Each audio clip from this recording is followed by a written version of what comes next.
पक्ष श्री जयराम जी प्लीज। माननीय अध्यक्ष महोदय, मैंने आज तय किया था कि मैं नहीं बोलूंगा, लेकिन सबकी बात सुनी, जब मुख्यमंत्री जी की बात सुनी तो मुझे बहुत थोड़ा लगा कि बोलना ही चाहिए। जहां तक नियमों की बात है, नियम सबके लिए है और नियम के मुताबिक ये माननीय सदन चलता है और चलना भी चाहिए, नियम के मुताबिक ही चलना चाहिए। लेकिन उसके बावजूद ये बार बार इस प्रकार से कहना है कि जयराम ठाकुर को गुस्सा आता है, पहले नहीं आता था, मेरी भूमिका है। और जिस भूमिका में आज की तारीख में हूं, अब मुकेश जी आजकल शांत हैं, पहले पूरे 5 वर्ष पूरा अशांत रहे। उस भूमिका के तहत मुझे अपना दायित्व का निर्वहन करना है। प्रदेश के हित के जो जितने भी मसले हैं उन मसलों को उठाना है और स्वाभाविक रूप से उसमें से ऐसे मसले होंगे जो सत्ता पक्ष के अनुरूप के लिए अनुकूल नहीं होंगे। इसलिए उनको लगता है कि ये क्यों बोल दिया, ये क्यों उठा दिया। मुझे लगता है कि ये सारी चीजों को हमको धैर्य से समझना भी होगा और इसके समाधान की दृष्टि से जिस प्रकार से आपने कहा कि चलो छोड़ो, आगे बढ़ना चाहिए, मैं उस दिशा में आगे बढ़कर के बात करता हूं।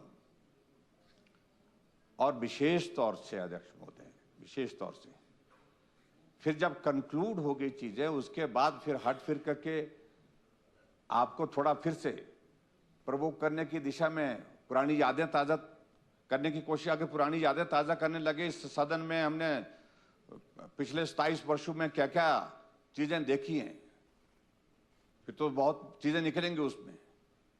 जब चीजें समाप्त हो गई है तो मुझे लगता है कि आगे बढ़ना चाहिए। मैं भूल गया। हमारा अध्यक्ष महोदय विषय इस तरह था, पहले जब नेगी जी बोल रहे थे, मेरे पड़ोसी हैं,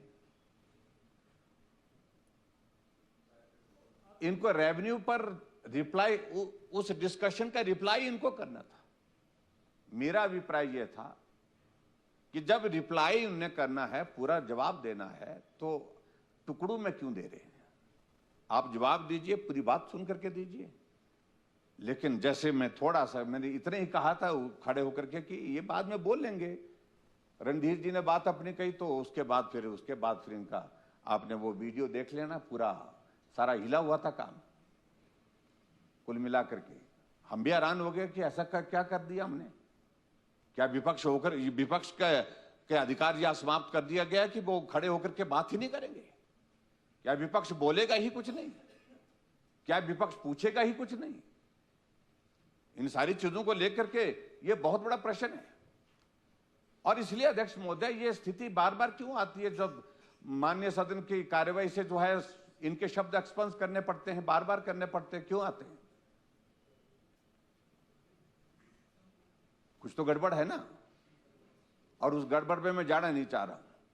लेकिन हम ये संरक्षण चाहते हैं, जब ऐसे हालात बनते हैं तो हालात को संभालने का जिम्मा मुख्यमंत्री जी का होता है और आपका होता है, जिनसे हमें उम्मीद है, जिन पर हमको उम्मीद करनी भी चाहिए। मैं भी 5 वर्ष मुख्यमंत्री रहा, जब ऐसे हालात होते थे यहां सदन के अंदर, मैं अपने सदस्यों को बिठाता था, बैठिए भाई, आप नहीं बोलेंगे। एक बार नहीं, 20 बार ऐसा किया है। मंत्री उठता था, मंत्री को बोलते थे बैठिए आप। लेकिन यहां भी ये परंपरा समाप्त है आज की तारीख में। कोई भी सदस्य उस तरफ से यहां बोले जा रहे हैं और हर कुछ बोले, जो भी बोल रहे हैं ऐसी भाषा में बोल रहे हैं, तो मुख्यमंत्री जी हंसते हैं, तो ये पीड़ा देता है।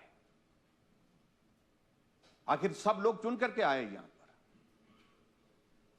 दायित्व का फर्क होता है, कभी इधर कभी उधर, ये सारी चीजें चलती रहेंगी, लेकिन स्वाभिमान सबका होता है। इसलिए सदन के नेता होने के नाते मुख्यमंत्री जी को उस वक्त इंटरवीन करना चाहिए था। ये मेरी एक्सपेक्टेशन थी, मेरी एक उम्मीद थी, जिस उम्मीद पर आप नहीं खरे उतरे। इसलिए इस सारी चीज को लेकर के मैं सिर्फ इतना ही कहना चाह रहा हूं। और आगे के लिए इन सारी चीजों का ध्यान रखना चाहिए हमको। Thank you. मैं चाहूंगा कि अब चर्चा को हम आगे बढ़ाएं, आगे बढ़ करके बहुत महत्वपूर्ण विषय पर जहां बीती स्थिति पर चर्चा होने की बात है। ये सदन चल रहा है अध्यक्ष महोदय, इस सदन में इस विषय को लेकर के चर्चा नहीं हो पाई है, लेकिन पूरा देश चर्चा कर चुका है कि हिमाचल प्रदेश में कर्मचारियों को सैलरी नहीं मिली, पेंशन को पेंशन नहीं मिली, पूरे हालात पर चर्चा। भाई अभी रुकिए जरा, लेकिन ये हालात, ये तभी हमने गलत क्या पूछा? अगर कोई हमने कोई ऐसा कोई पॉलिटिकल इश्यू उठाया होता, सबसे पहले जब सदन चल रहा है तो सबसे पहले प्रदेश की आर्थिक स्थिति के हालात की जानकारी लेने का अधिकार अगर है तो इस माननीय सदन को है।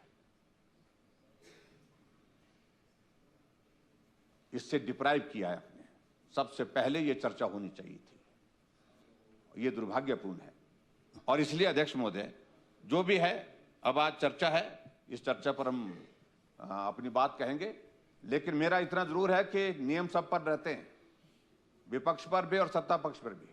और सत्ता पक्ष के लिए संयम बहुत आवश्यक है, ये बता रहा हूं मैं आपको, संयम बहुत आवश्यक है।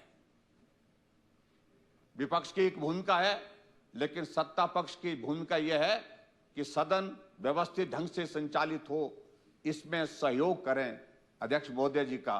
और ये दायित्व तो ज्यादा आपके ऊपर है, जिसका निर्वहन आप नहीं कर रहे हैं, ये मैं आपके माध्यम से यहां कहना चाहता हूं। धन्यवाद।